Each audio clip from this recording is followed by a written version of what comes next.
ថាក្រាបថ្វាយបង្គំថ្វាយដល់ព្រះអង្គជាព្រះពុនរីដែលជួយសង្គ្រោះយើងខ្ញុំរកគ្នាហើយរួចគ្រប់គ្រាពីអំពើបាបទ្រង់មានឫទ្ធិចេស្តាអង្គអាច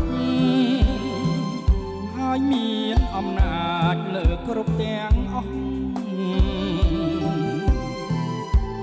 ដឹកនាំមនុស្សលោកឲ្យមានចិត្តស្មោះគឺព្រះសង្គ្រោះនាមព្រះយេស៊ូ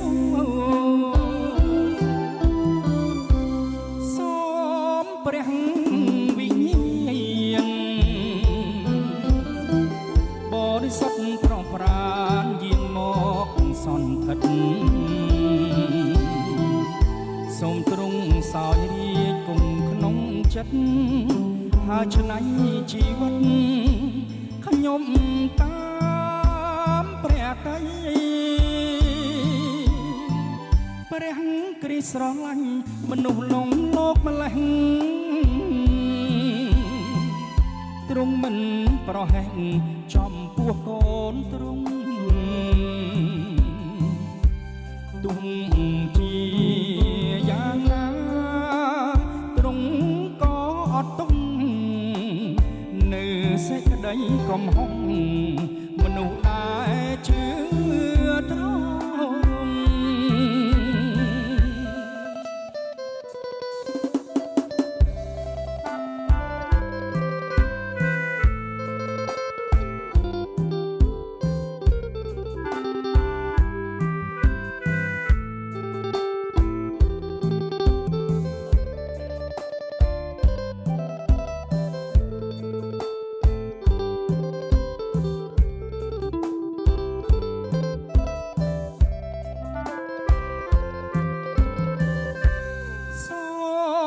ព្រះ